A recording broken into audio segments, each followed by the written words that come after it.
नमस्कार दोस्तों, कैसे हैं आप लोग। मेरा नाम है हर्षित द्विवेदी और मैं आपको स्वागत करता हूं इस वीडियो में। 26 जनवरी 2021 डेली एडिटोरियल डिस्कशन। आप सबको गणतंत्रता दिवस की बहुत सारी शुभकामनाएं। अपने रेजोल्यूशंस बनाइए, अपनी पढ़ाई करिए। हम रिपब्लिक कैसे बने, आज़ाद कैसे हुए, इसके बारे में मैं ऑलरेडी आपको पॉलिटी स्पेक्ट्रम में पढ़ा चुका हूँ। उन प्रिंसिपल्स को अपनी लाइफ में भी एप्लीकेबल करने की कोशिश कीजिए, आप भी सक्सेसफुल होगे। और ये रिपब्लिक डे आपके लिए तो स्पेशली उन लोगों के लिए बहुत ज़्यादा इंपॉर्टेंट है जो ब्यूरोक्रेट बनने की तैयारी कर रहे हैं। भाई, रिपब्लिक जिन सिद्धांतों के आधार पे हम बने थे, उन सिद्धांतों को आपको अपनी लाइफ में इंप्लीमेंट करना है। सिविल सर्वेंट बनने के बाद ही नहीं, अपनी प्रिपरेशन के दौरान, कल की डेट में आप कुछ भी काम करते हो हर जगह पे इंप्लीमेंट करना है। चलिए, ज्ञान की बातें कम हो गई, अब आते हैं मेन ज्ञान की बातों पे। एडिटोरियल पे पहला editorial, the time for not mass but targeted vaccination. Article किसने लिखा है? आर्टिकल लिखा है MS शेषाद्री साहब ने, मेडिकल डायरेक्टर हैं ये। कहाँ के? Thirumalai mission hospital, Ranipet, Vellore. और टी जैकब जॉन जी ने, ये फॉर्मर प्रोफेसर है clinical virology, CMC hospital, Vellore. अब फर्स्ट ऑफ ऑल तो यहाँ पे दोनों ऑथर्स ने कहा क्या है? ऑथर्स ने बोला है कि इंडिया अब पैंडेमिक फेज पे नहीं है, एंडेमिक फेज पे है। अब ये पैंडेमिक और एंडेमिक में क्या फर्क है, ये मैं आर्टिकल में आपको बताऊंगा। और चूंकि यहाँ पे हम लोग एंडेमिक फेज में आ चुके हैं, तो हमको मास वैक्सीनेशन की जरूरत नहीं है, टारगेटेड वैक्सीनेशन की जरूरत है। तो ये पूरे देश में वैक्सीन एडमिनिस्टर करने की बजाय कुछ सिलेक्टेड ग्रुप्स में वैक्सीन एडमिनिस्टर करना जरूरी है, ऐसा बोलना है यहाँ पे ऑथर्स में। लेकिन ऑथर्स ने जो यहाँ पे कैलकुलेशन दी है ना कोविड-19 के केसेस की, और जो आइडियोलॉजी यूज की है कैलकुलेशन देने के लिए, उसको समझने में मुझे बहुत समय लग गया।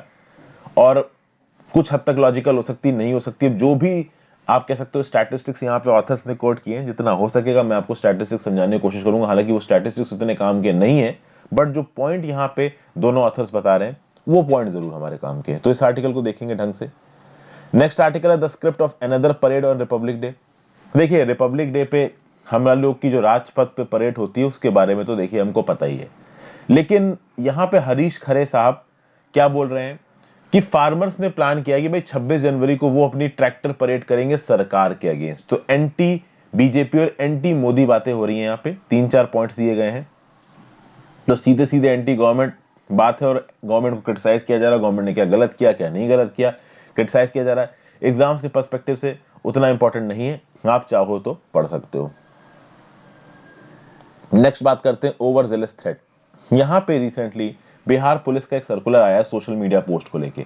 और बिहार पुलिस का एक सर्कुलर बोलता है कि वो सोशल मीडिया पोस्ट जो कि सरकार को टारगेट करते हैं, सरकार के मिनिस्टर्स को या सरकार के पब्लिक सर्वेंट्स को टारगेट करते हैं, उनके अगेंस्ट एक्शन ले सकती है बिहार की पुलिस। अब यहाँ पे ये जो सर्कुलर आया है बिहार पुलिस का, इसके बेसिस पे बिहार पुलिस को और जो पॉलिटिशियंस हैं, जो रूलिंग क्लास है बिहार की, उसको क्रिटिसाइज किया जा रहा है। और यहाँ पे एक और एक्ट की बात की जा रही है, जो कि है section 66A of the information technology act. तो क्या क्या यहाँ पे बताया गया है, इसको समझने की कोशिश करेंगे। नेक्स्ट है भाई स्प्लिट इन द मिडल, ओलीज ऑथोरिटेरियन स्टाइल। पंजाब की, ये सॉरी, नेपाल की पॉलिटिक्स की बात हो रही है। आज 26 जनवरी दोस्तों, कल 25 जनवरी के दिन जब मैंने करंट अफेयर्स, एडिटोरियल की बात नहीं कर रहा हूँ, करंट अफेयर्स अपलोड किया था ना, वहां पे मैंने KP शर्मा ओली वाला इशू डिस्कस किया था, और सारे के सारे पॉइंट्स रिपीटेड हैं। तो अगर इस आर्टिकल को अगर आप समझना चाहते हो, तो कल यानी कि 25 जनवरी के डेली करंट अफेयर्स वाली वीडियो देख लीजिए जाके, सब कुछ बता रखा है। तो वही चीज दोबारा यहाँ बताने की जरूरत नहीं। तो इस पर्टिकुलर आर्टिकल को मैं इसलिए स्किप कर रहा हूँ, क्योंकि सारे पॉइंट्स कल ऑलरेडी बता चुका हूं। तो 25 जनवरी का करंट अफेयर्स देख लो जाके। नेक्स्ट आर्टिकल में हम लोग डिस्कस करेंगे अब ये, can Biden Harris team save the planet. Joe Biden पे ऑलरेडी बहुत सी वीडियोस में बना चुका हूं, आगे भी बनाऊंगा। तो फिलहाल के लिए इन्वायरमेंटल फील्ड में जो बाइडेन क्या कर रहे हैं, इसके लिए सेपरेट वीडियोस आएंगी। यहाँ पे इस आर्टिकल को अलग से I will not take up. ये आर्टिकल इंपॉर्टेंट है, केनीशियन इकोनॉमिक्स की बात हो रही, budgeting in a time for crisis. Actually ये भी हल्का हल्का बाइडेन से और हमारे देश से रिलेटेड है। तो मतलब कि कोविड-19 के पैंडेमिक से डील करने के लिए, जो रिसेशन आ रहा है एक तरीके का, उससे डील करने के लिए जो बाइडेन किस प्रकार का बजट और फाइनेंसेस लेके आएंगे अमेरिका में, और हमारी फाइनेंस मिनिस्टर निर्मला सीतारमण जी वो किस प्रकार का फाइनेंस लेके आएंगी, और वो फाइनेंस कैसे अच्छा किया जा सकता है हमारे देश के लोगों के लिए, ये कीनीशियन इकोनॉमिक्स थ्योरी से समझाया गया। तो कीनीशियन इकोनॉमिक थ्योरी क्या होती है ये मैं बताऊंगा, और यहाँ पे ऑथर क्या क्या आइडियाज दे रहे हैं ये भी मैं आपको बताऊंगा। और खास बात दोस्तों ये है कि इस आर्टिकल को लिखा है TCA रामानुजम जी ने। ये फॉर्मर चीफ कमिश्नर रह चुके हैं इनकम टैक्स के, और TCA संगीता जी ने अपने इनपुट्स दिए। ये एडवोकेट है मद्रास हाई कोर्ट में। तो अच्छे पॉइंट्स है इस आर्टिकल में, हम लोग इस आर्टिकल को डिटेल में देखेंगे। और नेक्स्ट आर्टिकल हम लोग टेकअप करेंगे how China might tackle the Biden presidency. तो भाई डोनाल्ड ट्रंप के सामने तो चाइना ज्यादा कुछ कर नहीं पा रहा था।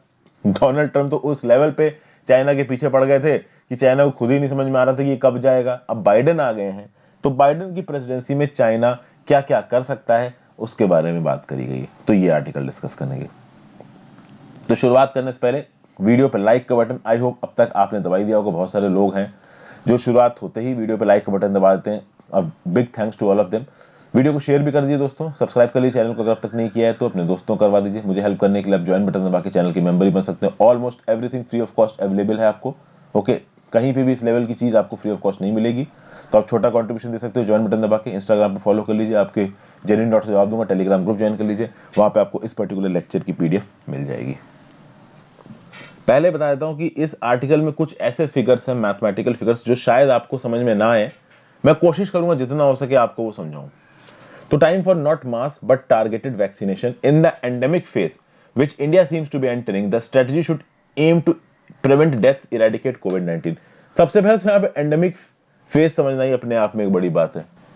देखिए कोविड-19 पैंडेमिक फैल रहा है और बहुत तेजी से फैल रहा है यूएस और यूके जैसी कंट्रीज में, ठीक है ना। यूएस और यूके जैसी कंट्रीज में आज की डेट में भी कोविड-19 फैल रहा है, यूके में तो कुछ ज्यादा ही फैल रहा है। और अभी के लिए आप देखो तो इन कंट्रीज में कहीं ना कहीं पीक आ रहा है। इंडिया में अगर बात की जाए तो इंडिया में पीक मिड सितंबर में ही आ गई थी, और मिड सितंबर के बाद से एक डाउन ट्रेंड देखा जा रहा है, जो कि एक खुशखबरी है। भगवान की दया से यही रहे, आगे चीजें ना बढ़े।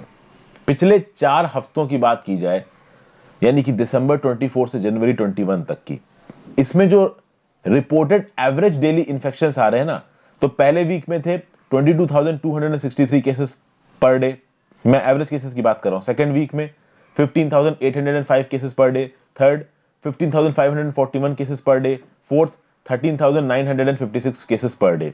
ये उन 4 हफ्तों की बात हो रही है जो 24 दिसंबर से 21 जनवरी के बीच में पड़ते हैं। अब यहां पे क्या बोला जा रहा है कि जो एपिडेमिक फेज है वो खत्म हो रहा है और एंडेमिक फेज में हम लोग आ रहे हैं। अब ये सब चीजें मैं आपको समझाऊंगा। यहां पे एक चीज होती है रिप्रोडक्शन नंबर। अब देखिए कर्व, देखिए मान लीजिए ये कर्व है दोस्तों, मैं बना देता हूं यहां पे। ये कर्व गया ऐसे और फिर ये कर्व गया नीचे, ठीक है। ये वाला जो फेज है, पहला फेज, मैं बहुत जनरलाइज टर्म में आपको बता रहा हूं। यहां पे आपको नजर आ रहा है कि केसेस बहुत तेज बढ़ रहे हैं, क्योंकि जो रिप्रोडक्शन नंबर है ना वो ग्रेटर देन 1 है। यानी एक आदमी अपने से बहुत ज्यादा लोगों को इन्फेक्ट कर रहा है। तो एक आदमी, उसने एक और 2-3 लोगों को इन्फेक्ट किया, उन 2-3 लोगों ने और लोगों को इन्फेक्ट किया, तो एक एक्सपोनेंशियल सा ग्रोथ होने लगा, केसेस बहुत तेजी से ऊपर बढ़ने लगे, ठीक है। तो इसको आप एपिडेमिक कर्व बोल सकते हो। अगर ये बहुत ही ज्यादा स्टीव है तो वो पेंडेमिक बन जाएगा, ठीक है। आप समझ, पेंडेमिक एपिडेमिक में एक ही फर्क है, पेंडेमिक पूरी दुनिया में फैल रहा होता है और एपिडेमिक किसी एक पर्टिकुलर कंट्री या रीजन में फैल रहा होता है, ठीक है। तो केसेस बढ़ रहे हैं, पेंडेमिक है या एपिडेमिक है, डिपेंड करता है कि रीजन कितना बड़ा है। फिर एक समय आता है जब केसेस कम होने शुरू हो जाते हैं, यहां पे जो रिप्रोडक्शन नंबर होता है वो लेस देन 1 हो जाता है, ठीक है ना। मतलब कि एक आदमी से कम लोगों को इन्फेक्ट कर रहा है। यानी अगर 100 लोगों को इन्फेक्शन है तो वो 100 लोग 80 लोगों को इन्फेक्शन पास ऑन कर रहे हैं, तो ऑब्वियस सी बात है जो ओवरऑल नंबर ऑफ केसेस थे वो कम होने लगेंगे, ठीक है भाई। एक समय ऐसा आएगा जब ऊपर नीचे होकर कभी ये कुछ ऐसे स्टेबलाइज होगा। ये स्टेबलाइज कब होगा? जब r इज इक्वल टू 1 हो जाएगा। r इज इक्वल टू 1, देखिए रिप्रोडक्शन नंबर हर लेवल पे अलग अलग होता है, ओके। ये बढ़ता जा रहा है, रिप्रोडक्शन नंबर बढ़ा है, केस बढ़ते जा रहे हैं। एक समय के बाद ये नीचे आ रहा है तो रिप्रोडक्शन नंबर लेस देन 1 हो गया, तो केसेस कम हो रहे हैं। इस पॉइंट पे मान लीजिए reproduction number is equal to 1 हो गया, मतलब एक ही आदमी को इन्फेक्ट करेगा तो जो नंबर ऑफ केसेस हैं वो स्टेबलाइज हो गए, ठीक है ना। स्टेबलाइज हो गया, इसमें कुछ माइनर फ्लक्चुएशंस बीच में हो सकते हैं, लेकिन नॉर्मल का स्टेबलाइज है, क्योंकि एक आदमी को इन्फेक्ट कर रहा है। और जब ये रिप्रोडक्शन नंबर इक्वल्स टू 1 हो जाता है तब बोला जाता है इन्फेक्शन हो गया एंडेमिक, ठीक है भाई। तो एपिडेमिक और एंडेमिक के बीच का फर्क समझ में आ गया। जब रिप्रोडक्शन नंबर 1 से ज्यादा है, मतलब एक आदमी अपने से ज्यादा लोगों को इन्फेक्ट कर रहा है, तो केस बढ़ते चले जाएंगे। एक आदमी अपने से कम लोगों को इन्फेक्ट कर रहा है तो केसेस कम होते चले जाएंगे। और एक ही आदमी को इन्फेक्ट कर रहा है तो r is equal to 1, cases stabilize हो जाएंगे। और ये जो स्टेबल होने वाली जो कंडीशन होती है ना, इसको आप बोलते हो एंडेमिक। अब यहां पे एक बड़ी अजीब सी स्टैटिस्टिक्स दे रहे हैं ऑथर बोल रहे हैं कि ये जो ट्रांसमिशन डायनेमिक्स है एंडेमिसिटी की, इंटरेस्टिंग है। एंडेमिसिटी क्या बोल रहा है कि भाई एक पर्सन एक आदमी को इन्फेक्ट कर रहा है, तो मतलब जितने लोग भी हैं वो एक आदमी को इन्फेक्ट कर रहे हैं। अब यहां पे उन लोगों को भी काउंट करना पड़ेगा जो पैदा हो रहे हैं। तो ऐसा बोला जा रहा है कि 6 साल की उम्र के हर साल 54,000 लोग पैदा हो रहे हैं। अब ऑब्वियस सी बात है 6 साल की उम्र के नहीं पैदा होंगे, आप ये समझ लीजिए कि हर साल जो लोग 6 साल के हो रहे हैं, तो ऐसे 54,000 लोग हैं पर डे। ये 54,000 का फिगर पर डे का है, याद रखिएगा।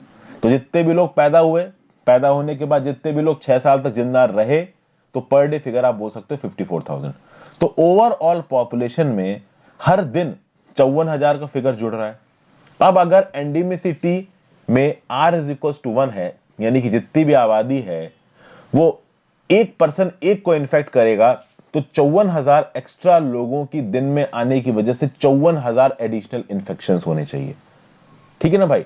लेकिन एडिशनल इन्फेक्शंस पर डे कितने आ रहे हैं? तो भाई 15 जनवरी से 21 जनवरी का अगर रिपोर्टेड डेली डाटा आप दिखा के देखो, तो लगभग बोला जा रहा है 13,956 इन्फेक्शन है पर डे। अब देखिए यहां पे ऑथर्स कैसे जोड़ रहे हैं, भैया गजब की कैलकुलेशन कर रखी है। इनका यह बोलना है कि जो 6 साल के बच्चे हैं they are basically vulnerable to Covid, और ऐसे दिन में 54,000 बच्चे एक्स्ट्रा आ जाते हैं। ये 54,000 बच्चे R इज इक्वल टू 1 वाली जो एंडेमिसिटी की जो पैटर्न है उसको तोड़ देते हैं। तो क्या ये पैटर्न सच में टूट रहा है? आप समझिए, ऑथर का ये बोलना है कि 15 से 21 जनवरी के एवरेज केसेस दिन के कितने आ रहे हैं? 13,956। लेकिन क्या हमारी कोरोना की टेस्टिंग एफिशिएंसी अच्छी है? नहीं है। तो अगर रैपिड एंटीजन टेस्ट किट से टेस्ट हो रहे हैं, इसकी एफिशिएंसी केवल 50% है।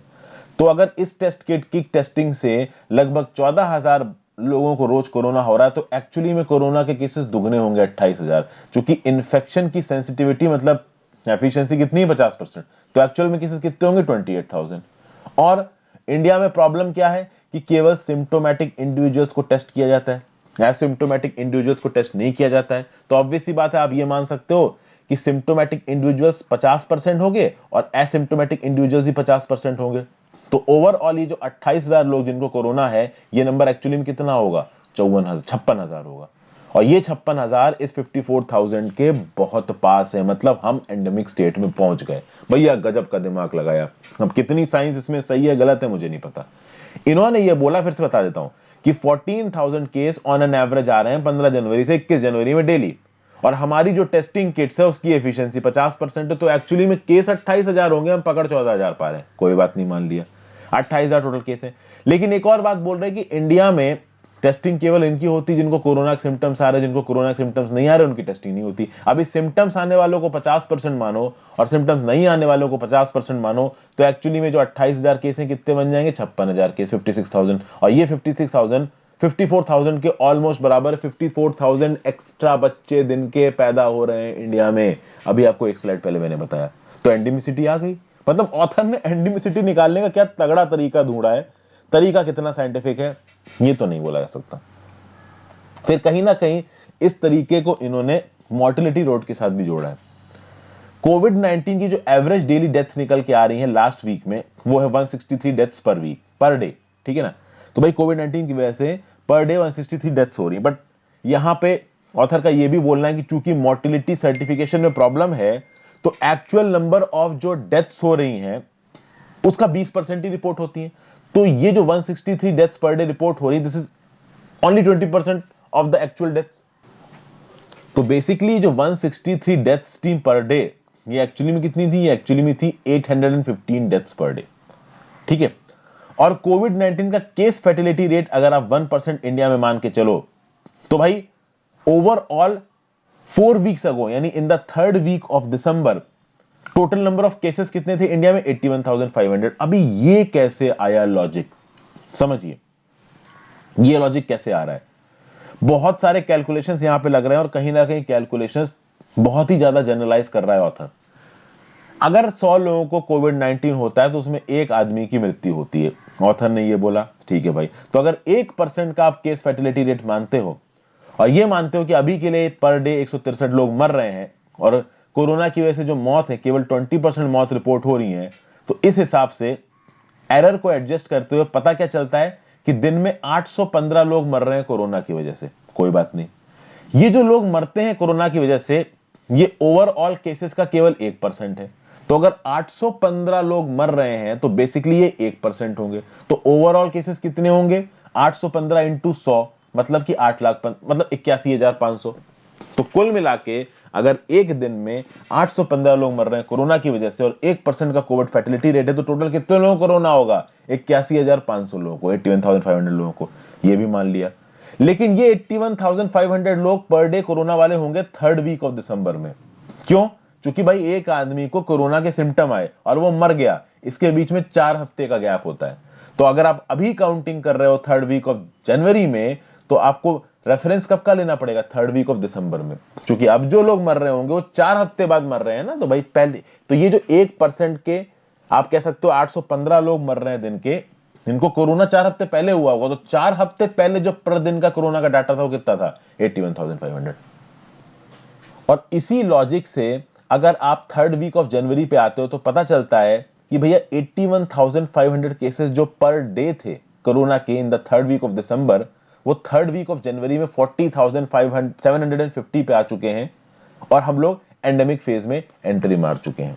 तो ये ऑथर यहां पे बताने की कोशिश कर रहा है। कुल मिला के ये सारी जो तिगड़म, ये जो सारी गणित ऑथर लगा रहा है, ये ऑथर लगा क्यों रहा है, इस पे मेनली आते हैं, क्योंकि गणित थोड़ी ज्यादा ट्रिकी हो रही है। ऑथर ये गणित इसलिए लगा रहे हैं, इनका ये बोलना है कि देखिए भाई, यूरोप में, यूएस में और ब्राजील में बहुत तेजी से एपिडेमिक फैल रहा है। ओके, बहुत सारे लोगों को कोरोना हो रहा है, तो वहां पे मास वैक्सीनेशन को इंट्रोड्यूस करना बहुत ज्यादा जरूरी है। खासकर यूके जैसी कंट्रीज में मास वैक्सीनेशन को इंट्रोड्यूस करना बहुत ज्यादा जरूरी है, और यूके ने किया भी है। फाइजर वैक्सीन वहां पे दी जा रही है।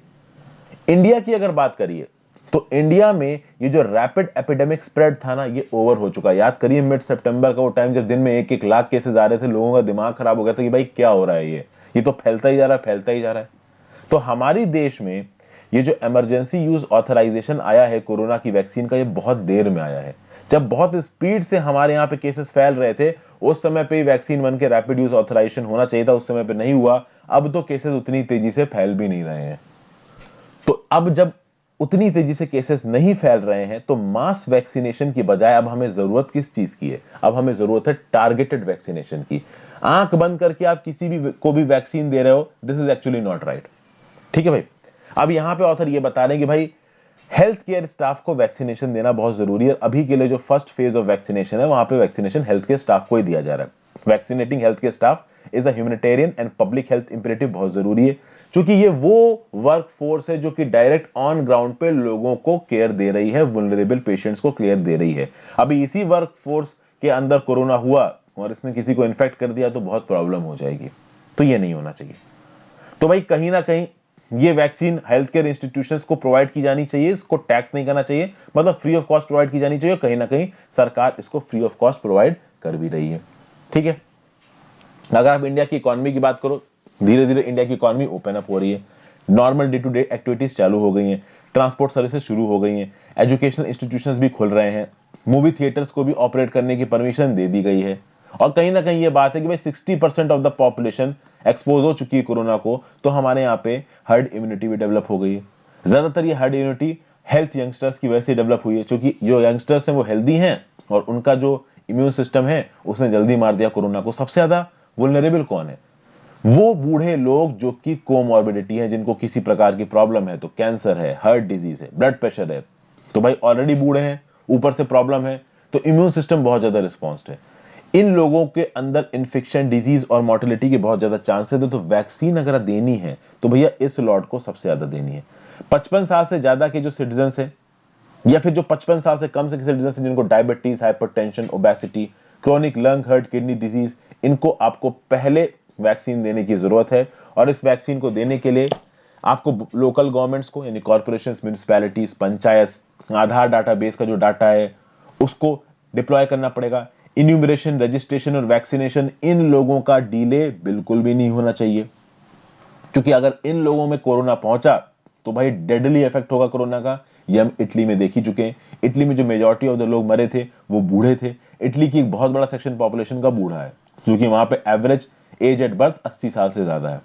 अब हम देखें कि जैसे जैसे स्कूल रीओपन हो रहे हैं, बच्चे स्कूल जा रहे हैं, ये बच्चे इन्फेक्शन उठा सकते हैं। बच्चे इन्फेक्शन किससे उठाएंगे? दूसरे बच्चों से या टीचर से। तो कहीं ना कहीं टीचर्स और एंसिलरी स्टाफ जो कि स्कूल में काम कर रहा है, उनको वैक्सीनेशन देना, उनको फिजिकल डिस्टेंसिंग के बारे में बताना, हैंड हाइजीन, हाथ साफ करो, ध्यान रखो अपना, सैनिटेशन करो, ये सब बहुत जरूरी है। तो कुल मिला के बोला क्या जा रहा है? बोला ये जा रहा है कि भाई देखिए, जरूरी ये है कि आप आंख बंद करके पूरे देश को वैक्सीन देने के बजाय जिनको सबसे ज्यादा जरूरी है पहले उनको वैक्सीन दो, और बाकियों में तो हर्ड इम्यूनिटी देखिए धीरे धीरे डेवलप हो ही रही है, तो हो सकता है हमको सबको वैक्सीन देने की जरूरत ना पड़े। और कहीं ना कहीं कोविड-19 को जल्दी इरेडिकेट करना जरूरी है, और इसके लिए दो बहुत तगड़े व्यू पॉइंट्स दिए हैं। पहला व्यू पॉइंट ये दिया है कोविड-19 को इरेडिकेट करना क्यों जरूरी है।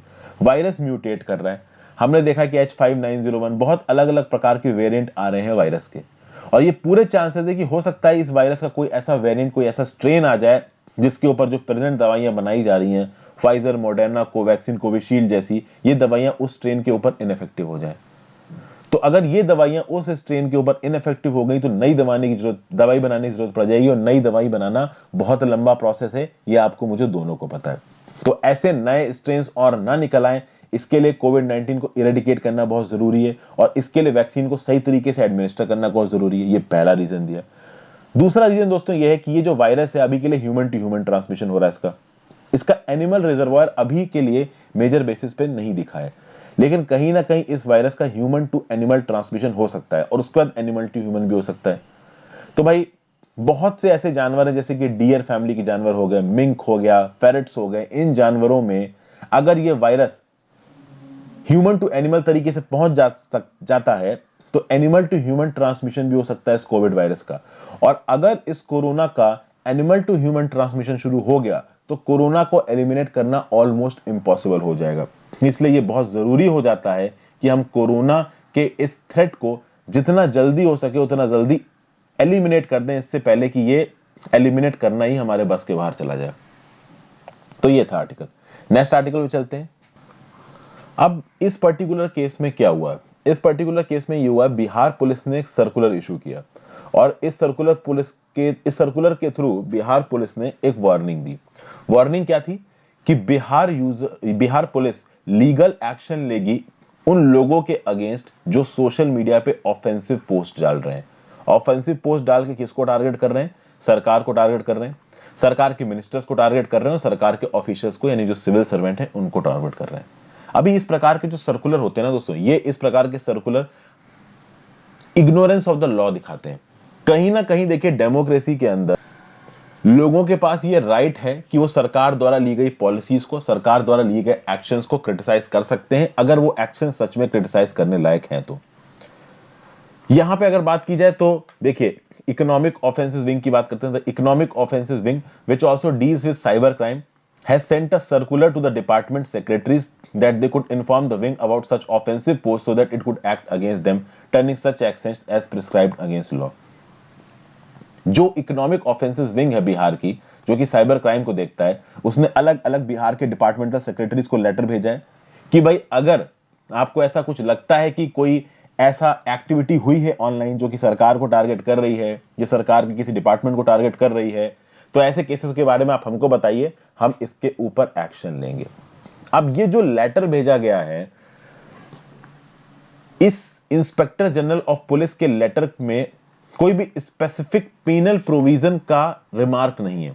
अब अगर आप सोशल मीडिया पोस्ट पे लिखे गए किसी पोस्ट के अगेंस्ट लीगल एक्शन लेते हो तो लीगल एक्शन में कोई लॉ होना चाहिए लीगल एक्शन लेने का। तो यहां पे किसी लॉ के बारे में लिखा नहीं है, बट एक ही लॉ एग्जिस्ट करता है, वो है section 66A of the IT act. Section 66A of the IT act क्या है?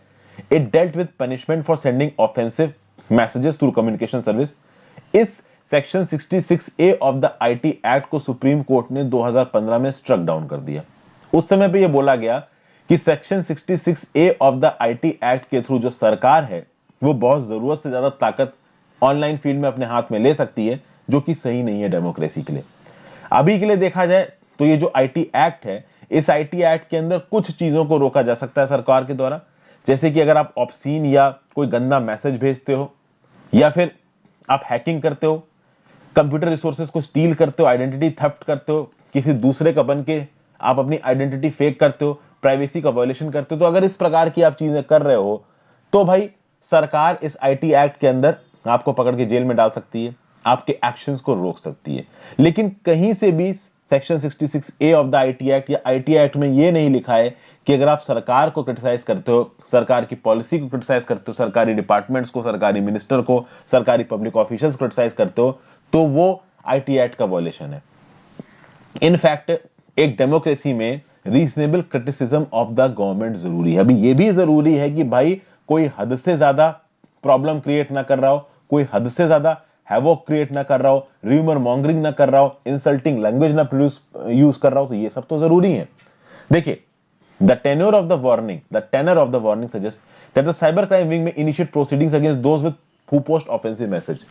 तो ये जो वार्निंग इशू की गई है बिहार की पुलिस के द्वारा, ये क्या बोलती है कि वो केसेस जहां पे ऑफेंसिव मैसेजेस हैं वहां पे साइबर क्राइम एक्शन लेगी। लेकिन खास बात ये है, ऑफेंसिव मैसेजेस मतलब आप किसी की इमेज को डाउन प्ले कर रहे हो, और इमेज को डाउन प्ले अगर करते हो तो वो डेफेमेशन का क्राइम होता है, और डेफेमेशन के लिए फर्स्ट इंफॉर्मेशन रिपोर्ट फाइल नहीं होती। जिसके अगेंस्ट डेफेमेशन हो रहा है और जो डेफेमेशन कर रहा है, जिसके अगेंस्ट डेफेमेशन हो रहा है वो सीधे सीधे क्रिमिनल कंप्लेंट लेके जाता है मजिस्ट्रेट के पास, और कहीं ना कहीं डेफेमेशन में कोई पुलिस इन्वेस्टिगेशन नहीं होती है। डेफेमेशन में जो केस है वो सीधे सीधे जुडिशियल मजिस्ट्रेट के पास जाता है। डेफेमेशन में एफआईआर फाइल नहीं होती है। तो क्या यहां पे साइबर तरीके से सोशल मीडिया पे पोस्ट डाल के बदनाम करके क्या डेफेमेशन किया जा रहा है? सबसे पहले ये चीज होती है, क्योंकि डेफेमेशन में लीगली आप एफआईआर फाइल नहीं कर सकते। जिसके अगेंस्ट डेफेमेशन हो रहा है वो सीधे जुडिशियल मजिस्ट्रेट के पास जाके अपनी जो अर्जी है वो दायर करेगा। हाँ, ये अलग बात है कि government has the power to institute criminal defamation cases through public prosecutors if the alleged defamation is in respect of the official duties of a public servants। तो भैया, अगर किसी पब्लिक सर्वेंट ने कोई ऑफिशियल ड्यूटी की और उस public servant को आप क्रिटिसाइज कर रहे हो, तो उस पब्लिक सर्वेंट का डिफेमेशन हो रहा है, इसके बेसिस पे पब्लिक प्रोसिक्यूटर्स यानी जो सरकारी वकील होते हैं, उन सरकारी वकीलों के थ्रू सरकार कोर्ट में क्रिमिनल केसेस शुरू करवा सकती है, क्रिमिनल डेफेमेशन केसेस शुरू करवा सकती है। बट सरकार नॉर्मली कर ये सब चीजें नहीं करती, क्योंकि जब इस प्रकार की चीजें सरकार करने लगती है तो सरकार एक टोटलिटेरियन एटीट्यूड के साथ नजर आती है, जो कि लोगों में जो सरकार की इमेज है उसके लिए अच्छा नहीं होता। एक रेजीम की पॉपुलैरिटी इससे कम होती नजर आती है। और बिहार में वैसे भी जो भी सरकार बनी है वो कहीं ना कहीं कोalition की सरकार है, बीजेपी और आपकी नीतीश कुमार जी की पार्टी मिलकर चला रही है, तो वो लोग इस चीज को करना भी चाहिए। लेकिन कहीं ना कहीं पुलिस ने लेटर लिखा है, तो उस पुलिस के लेटर के अगेंस्ट और स्टेट गवर्नमेंट ये जो बोल रही है कि हम र्यूमर मॉन्गरिंग को रोक रहे हैं, इंसल्टिंग लैंग्वेज को रोक रहे हैं, हम क्रिटिसिज्म को नहीं रोक रहे हैं। स्टेट गवर्नमेंट ने बोला कि आप हमको क्रिटिसाइज करो, हम जहां पे भी गलत है हम ठीक करेंगे, लेकिन हम तो र्यूमर मॉन्गरिंग रोक रहे हैं। यहाँ पे राष्ट्रीय जनता दल के जो लीडर हैं, जो लालू यादव जी की पार्टी, इनके जो बेटे हैं तेजस्वी यादव, ये बोल रहे हैं कि भाई गवर्नमेंट चाहे तो मुझे जेल में डाल दे, लेकिन मैं जेल में जाने के लिए तैयार हूं। भाई मैं तो गवर्नमेंट की रॉन्ग डीइंग को पॉइंट आउट कर रहा हूं ना, अगर आपको मुझे जेल में डालना हो तो आप डाल दो। कुल मिला के यहाँ पे नीतीश कुमार को टारगेट कर रहे हैं तेजस्वी यादव, और नीतीश कुमार इस तरीके की पुलिस वाले लेटर्स के थ्रू टारगेट कर रहे होंगे अपने अपोजिशन को। सोशल मीडिया पे डेफिनेटली क्राइम्स होते हैं। अगर आप हेट स्पीच कर रहे हो, अगर आप इन्फ्लेमेटरी और इंसल्टिंग रिमार्क्स डाल रहे हो, रिसेंटली बेंगलोर में राइट्स हो गए थे उसको लेके, तो अगर इस प्रकार की कोई चीज होती है, साइबर क्राइम होता है, तो भाई उसको रोकना जरूरी है, सरकार वहां पे एक्शन ले सकता है। बट सरकार के अगेंस्ट अगर कोई क्रिटिसाइज कर रहा है और क्रिटिसाइज इंसल्टिंग लैंग्वेज में नहीं कर रहा है, करप्शन के इल्जाम लगा रहा है, तो उसको सरकार नहीं रोक सकती है। वो साइबर क्राइम की डेफिनेशन में नहीं आते हैं किसी भी एक्ट के हिसाब से, चाहे वो आईटी एक्ट हो कोई दूसरा एक्ट हो। तो ये सब बातें यहाँ पे बताई जा रही हैं। छोटा सा आर्टिकल था। आगे बात करते हैं किसकी? Budgeting in the time of crisis. अगर क्राइसिस की बात की जाए दुनिया में, तो भाई जो सबसे पहले क्राइसिस दिमाग में आती है वो क्या है? Great depression. ग्रेट डिप्रेशन जब आया था अमेरिका में फर्स्ट वर्ल्ड वॉर के बाद और सेकेंड वर्ल्ड वॉर से पहले, इसने यूएस और यूरोप की इकोनॉमीज को हिला दिया था। और उस समय पे 1933 में फ्रैंकलिन रूजवेल्ट अमेरिका के राष्ट्रपति थे। तो इनसे जोनाथन आल्टर ने क्या बोला कि सर, अमेरिकन इकोनॉमी को उठाने के लिए जो आप प्रोग्राम लेके आ रहे हो, अगर ये प्रोग्राम सक्सेसफुल होता है तो आप कह सकते हो कि आप सबसे महान राष्ट्रपति होगे अमेरिकन हिस्ट्री के। अगर ये प्रोग्राम फेल होता है तो आप सबसे बेकार राष्ट्रपति होगे। रूजवेल्ट ने बोला अगर ये प्रोग्राम फेल होता है तो अमेरिकन इकोनॉमी ही नहीं रहेगी। अभी के लिए फास्ट फॉरवर्ड टू टुडे, आज भी यूएस में एक बहुत बड़ी इकोनॉमिक क्राइसिस है। ग्रेट डिप्रेशन के बाद आप कह सकते हो one of the worst economic crisis today. और कहीं ना कहीं प्रेसिडेंट जो बाइडेन भी एक अमेरिकन रेस्क्यू प्लान लेके आ रहे हैं। इनका रेस्क्यू प्लान काफी बड़ा है, 1.9 ट्रिलियन डॉलर्स का प्लान है, जहां पे हर पर्सन को $1400 की पेमेंट दी जाएगी।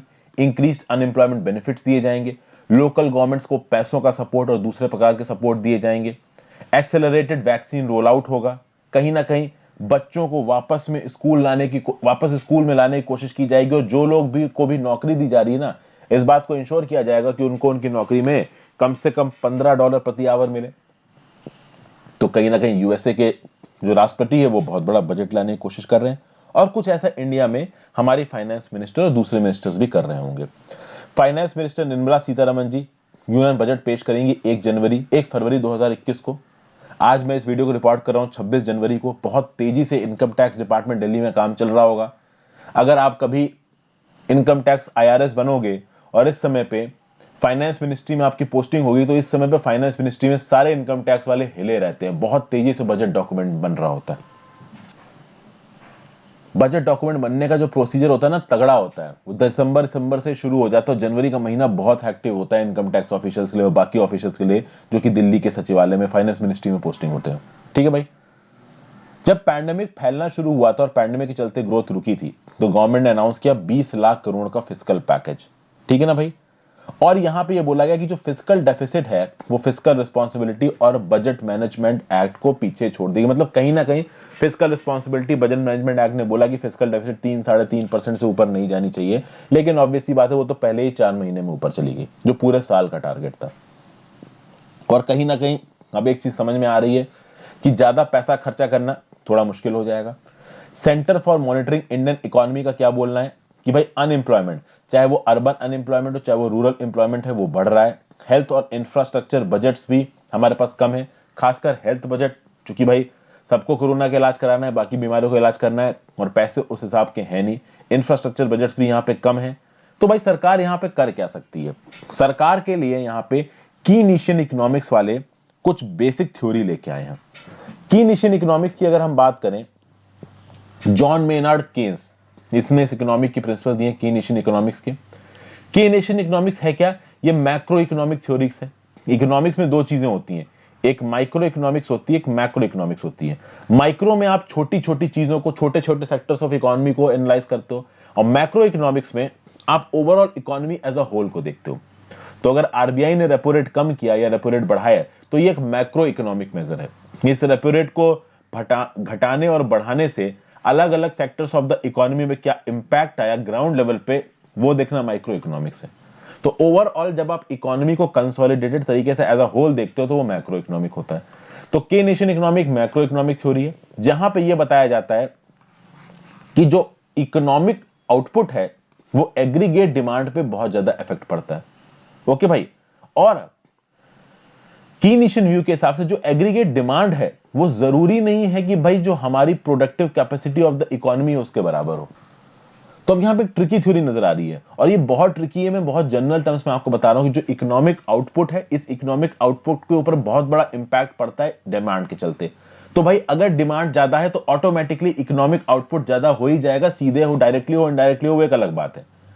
लेकिन डिमांड बढ़ाने के लिए आप लोगों के हाथ में पैसा चाहिए। अब खास बात यह है कि एग्रीगेट डिमांड इस बात पे डिपेंड नहीं करती कि उस इकोनॉमी की प्रोडक्टिव कैपेसिटी कितनी है। तो हमारे देश में जो डिमांड है वो इस बात पे डिपेंड नहीं करेगी कि हमारे पास इंफ्रास्ट्रक्चर कितना है, हमारी प्रोडक्टिव कैपेसिटी कितनी है।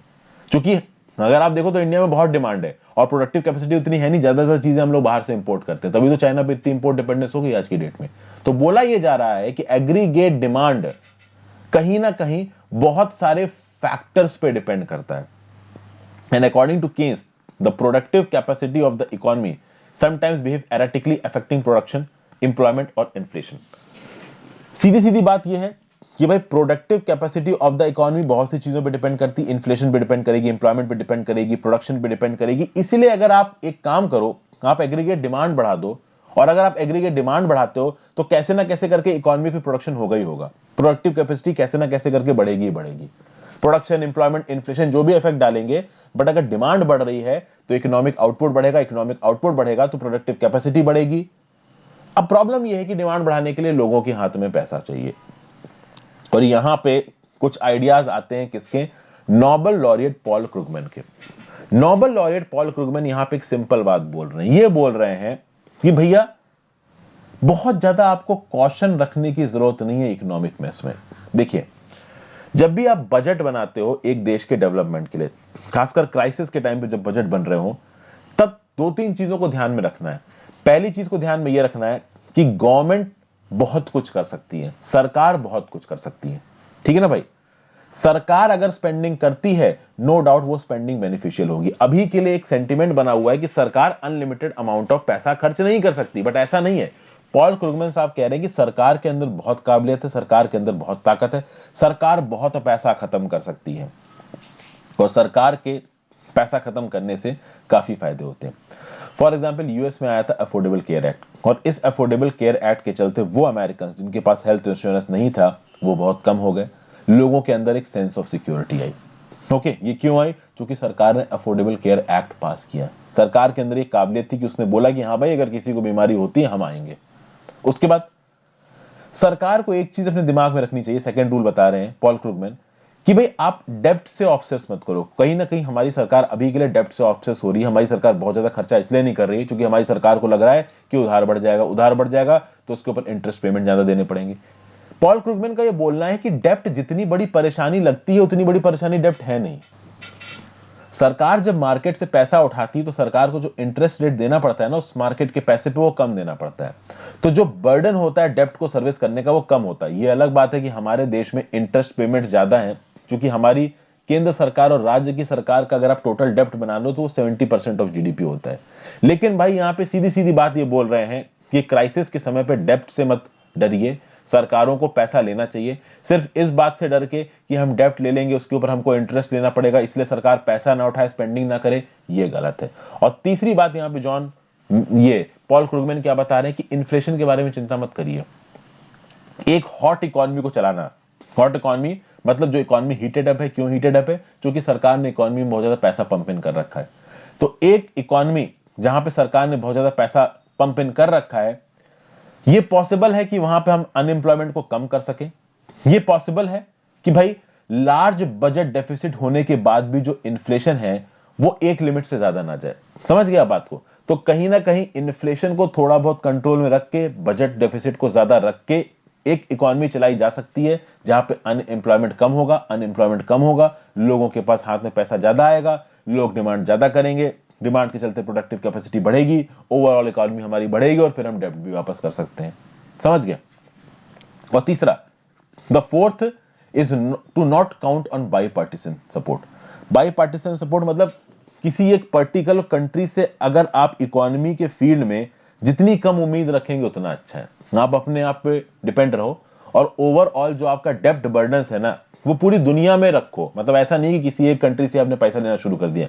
जैसे पाकिस्तान तो चाइना से लोन लिए ही जा रहा है, लिए ही जा रहा है, सऊदी अरेबिया से लोन लिए ही जा रहा है, लिए ही जा रहा है, और कहीं ना कहीं इनका गुलाम ही बनेगा आगे। फिर आगे बात करते हैं इंडिया के कंटेक्स्ट की। इंडिया की जो जीडीपी है 200 लाख करोड़ की है। इंडिया में सबसे पहली प्रायोरिटी इस क्राइसिस के समय पे क्या है कि हमको अपने हेल्थ और इंफ्रास्ट्रक्चर पे पैसा खत्म करना चाहिए। अगर आप इंडिया की बात करिए, 10,000 इंडियंस के लिए केवल 5 बेड्स हैं। तो भैया bed availability in human development report में इंडिया की रैंक है 155, जो कि बहुत गंदी रैंक है। तो एक्सपर्ट सबसे पहले तो ये बोलते हैं कि इंडिया में जो हेल्थ का एक्सपेंडिचर है वो 1.5% ऑफ जीडीपी है, इसको 2.5% ऑफ जीडीपी करना है तो हेल्थ के फील्ड में। और ये बस एक स्टैटिस्टिक यहाँ पे बताया ऑथर ने, ऐसे बहुत से और स्टैटिस्टिक्स है। दूसरा, जो नेशनल इंफ्रास्ट्रक्चर पाइपलाइन बनाई गई इंडिया की, ये बोल रहा है कि 111 लाख करोड़ 2025 तक खत्म करेंगे 68,000 प्रोजेक्ट्स में। इंडिया में एक डेवलपमेंट फाइनेंस इंस्टीट्यूट बनने की बात हो रही है, लेकिन डेवलपमेंटल फाइनेंशियल इंस्टीट्यूशन अभी बना नहीं है। इसको बहुत जल्दी बनाना चाहिए क्योंकि चाइनीज सरकार तो सोशल हाउसिंग प्रोजेक्ट्स बना रही है और हमारे देश में तो डेवलपमेंटल फाइनेंशियल इंस्टीट्यूशंस की भी बात हो रही है। सीधी बात यहां पे ऑथर बोल रहा है, अगर इंडिया की इकोनॉमी को बढ़ाना है तो भाई इंफ्रास्ट्रक्चर को बढ़ाना पड़ेगा, क्योंकि इंफ्रास्ट्रक्चर एक ऐसी चीज है जो कि इकोनॉमिक आउटपुट को एक मल्टीप्लायर इफेक्ट देती है। कहते हैं ना, इंफ्रास्ट्रक्चर अगर अच्छा है तो 100 रुपए की चीज को 150 रुपए होते हो, 200 रुपए होते हो, 500 रुपए होते समय नहीं लगेगा। ठीक है? फिर भाई कुछ और स्टेप्स दिए गए हैं, सजेस्ट किए गए हैं, जैसे कि बहुत अच्छे हैं। जैसे कि भाई एक अर्बन एम्प्लॉयमेंट गारंटी स्कीम लानी चाहिए। जैसे मनरेगा काम करता है रूरल इलाकों में, वैसे अर्बन इलाकों में अगर एक अर्बन एम्प्लॉयमेंट गारंटी स्कीम आती है तो काफी बेटर होगी। कैश ट्रांसफर से वो काफी अच्छी होगी क्योंकि लोग काम करेंगे और उन लोगों को पैसा मिलेगा। बट प्रॉब्लम यह कि इस प्रकार की स्कीमें नहीं इंप्लीमेंट हो पाती क्योंकि सरकार के पास पैसा नहीं। सरकार के पास पैसा नहीं तो सरकार बजट में खत्म नहीं कर सकती। और बजट में पैसा क्यों नहीं आ रहा है? क्योंकि रिसोर्स क्रंच है, सरकार के पास पैसा है नहीं। तो अभी सरकार के पास पैसा है नहीं, तो सरकार पैसा ला कहां से सकती है? तो भाई फ्यूल प्राइसेस इंटरनेशनल बहुत कम हो गए हैं, उसके चलते सरकार ने फ्यूल प्राइसेस के ऊपर टैक्स बढ़ा दिया है। वो जो टैक्स आ रहा है उसको सरकार मार्केट में पंप इन कर सकती है। सरकार के पास जीएसटी एक बड़ा सोर्स ऑफ रेवेन्यू है, ठीक है ना भाई। जीएसटी के टैरिफ को कम करने की बात की जा रही है, सेस और सरचार्ज को सुपर रिच के ऊपर लगाने की बात की जा रही है, डिसइन्वेस्टमेंट को बढ़ाने की बात की जा रही है। सरकारी कंपनीज में डिसइन्वेस्टमेंट बढ़ाइए ताकि सरकार के पास पैसा है, जो सुपर रिच है उनके ऊपर थोड़े और टैक्सेस लगाइए जिससे सरकार के पास पैसा है। तो कुल मिला के यहाँ पे ऐसी चीजें ऑथर सजेस्ट कर रहा है जो कि शायद कभी सरकार एक लिमिट से ज्यादा ना करे। डिसइन्वेस्टमेंट तो देखिए सरकार कर रही है, बट क्राइसिस के समय पे क्या डिसइन्वेस्टमेंट करना सही है? क्राइसिस के समय पे जब इंटरनेशनल मार्केट्स में कॉन्फिडेंस नहीं है, हर चीज के दाम नीचे चले गए हैं, उस समय पे अगर आप पब्लिक एसेट्स को कम दामों पे प्राइवेट सेक्टर को बेच दोगे तो क्या ये एक अच्छी बात है? ऑब्वियसली बात है, ये एक अच्छी बात नहीं है। फिर यहाँ पे ऑथर सजेशन दे रहे हैं कि आप सुपर रिच के ऊपर और सेस लगाओ और सरचार्ज लगाओ। सुपर रिच को तो प्रमोट कर रही है सरकार, कॉर्पोरेट टैक्सेस को और कम करने की बात करती सरकार ताकि हमारे देश में और कॉर्पोरेट्स आए, और यहाँ पे जो ऑथर है वो भाई टैक्स को बढ़ाने की बात कर रहा है। तो कुछ कॉन्ट्रडिक्टरी पॉइंट्स हैं यहाँ पे। फिर ये बोला जा रहा है कि जीएसटी के अंदर जो एवरेज टैरिफ है वो अभी के 14% से 2024 तक 10% पे आना चाहिए।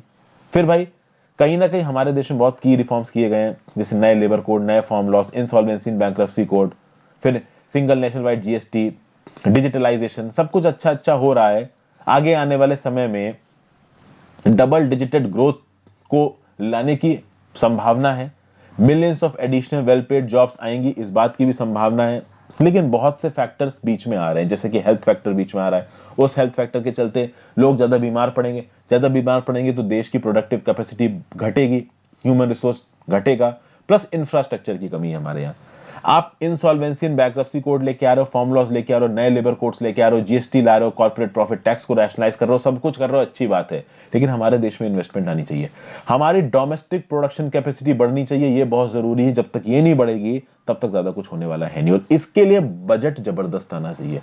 इसके लिए सरकार को भाई इंटरवीन करना पड़ेगा। चाइना की अगर आप बात करिए, चाइना की सरकार जबरदस्त तरीके से पैसा पंप इन करती है अपनी इकोनॉमी में, मतलब वो बेहिसाब पैसा पंप इन करते हैं अपनी इकोनॉमी में, और तभी तो चाइना आज की डेट में इतना ज्यादा इकोनॉमिकली स्ट्रांग हो रखा है। आपको लगता है कि चाइना में जो जैक मा जैसे एंटरप्रेन्योर्स हैं वो इंडिया के इन्वायरमेंट में आगे बढ़ पाते? नहीं, कहीं ना कहीं चाइनीज गवर्नमेंट ने अपने बिजनेसेस को सपोर्ट दिया है, तभी वो आज इतना ऊपर उठ रहे हैं। कुछ ऐसा ही सपोर्ट इंडियन गवर्नमेंट को अपने बिजनेस को भी देना है। समझ गए? फिर बात करते हैं फाइनल आर्टिकल की, how China might tackle the Biden presidency. Joe Biden will face a China that believes increasingly in taking the fight to the opposition. एक ऐसा चाइना हमको देखने को मिल रहा है जो कि यूएस के सामने दब नहीं रहा है, उल्टा यूएस से और लड़ने को तैयार बैठा है। अभी लड़ने को तैयार बैठा है, कैसे लड़ने को तैयार करता है देखते हैं भाई। नया एडमिनिस्ट्रेशन आ रहा है यूएस में, अब कहीं ना कहीं डोनाल्ड ट्रंप ने जो कुछ भी किया है उसको एकदम से ओवरटर्न नहीं कर सकते बाइडेन। बाइडेन को कुछ हद तक चाइना के ऊपर प्रेशर डालना पड़ेगा। चाइना यहां पे कैसे रिस्पॉन्ड कर रहा है? चाइना यहां पे भाई कहीं ना कहीं यूएस और चाइना की लड़ाई को डिफ्लेक्ट करने की कोशिश कर रहा है, और कहीं ना कहीं चाइना के जो ऑफिशियल्स हैं वो यूएस से ये बोल रहे हैं कि हमारे कुछ कॉमन इंटरेस्ट हैं, और हमारे इन कॉमन इंटरेस्ट के ऊपर जो इंटर राइवलरी है, ये जो ट्रेड वॉर है, ये डोमिनेट नहीं करना चाहिए। रिसेंट जो चाइना के फॉरेन मिनिस्टर है वांग ई, उनके स्टेटमेंट से ये बात पता चलती। तो कहीं ना कहीं डिफ्लेक्ट करके चाइना और यूएसए की म्यूचुअल इंटरेस्ट को दिखा के यूएसए को बहुत ज्यादा एंटी चाइना होने से रोकने की कोशिश करेगा चाइना। दूसरी बात यह है कि भाई अमेरिकन लीडर्स के लिए सबसे इंपॉर्टेंट चीज क्या है, जो बाइडेन के लिए सबसे इंपॉर्टेंट चीज क्या है? उनके देश के लोगों के लिए जॉब्स, उनके एक्सपोर्ट्स का बढ़ना, उनकी इंडस्ट्रीज की कॉम्पिटिटिवनेस को बढ़ना। और ये चीज चाइना कर सकता है क्योंकि चाइना का मार्केट बहुत बड़ा है, चाइना की इकोनॉमी बहुत बड़ी है। तो ट्रेड के फील्ड में, जॉब्स के फील्ड में हो सकता है कि आगे आने वाले समय में चाइना यूएस को बहुत सारे कंसेशंस दे दे। तो चाइना यूएस को बोल दे कि आपके एग्रीकल्चर प्रोडक्ट्स खुलेआम बिक सकते हैं हमारे मार्केट्स में, आपके अमेरिकन लोग और आके हमारे मार्केट में नौकरियां कर सकते हैं। तो इस प्रकार के आप कह सकते हो कि कुछ इंसेंटिव्स चाइना यूएस को दे सकता है, और यूएस को कहीं ना कहीं इन इंसेंटिव्स की जरूरत भी है। फिर चूंकि अब यूएसए में डेमोक्रेटिक पार्टी राज में आ गई, और डेमोक्रेटिक पार्टी के लिए इन्वायरमेंट एक बड़ा मुद्दा है, ये इन्वायरमेंटल कंजर्वेशन की बात करते हैं। तो क्लाइमेट टैकल के लिए, क्लाइमेट चेंज को टैकल करने के लिए भी चाइना कुछ डिसीजंस ले सकता है, बट कहीं ना कहीं यहां पे फिर चाइना यूएस से भी कंसेशन मांगेगा, कितने कंसेशन मिलेंगे ये तो समय ही बताएगा। प्लस एक आइडियोलॉजिकल कंपटीशन है चाइना यूएस के बीच में। कम्युनिस्ट पार्टी ऑफ चाइना अपने जो राज करने का तरीका है ना उसको ग्लोरीफाई करता है। तो ये बोलते हैं कि हमने देखिए कोरोना वायरस पे कैसे कंट्रोल किया, ये बोलते हैं कि देखिए हमारी इकोनॉमी कैसे इतनी तेजी से आगे बढ़ रही है। तो जिस प्रकार का राज चल रहा है आपका चाइना के अंदर, उस राज को चाइना, उस प्रकार के पॉलिटिकल सिस्टम को चाइना प्रमोट करता है और इसकी वजह से कहीं ना कहीं वो यूएस के साथ कॉन्फ्लिक्ट में आ सकते हैं।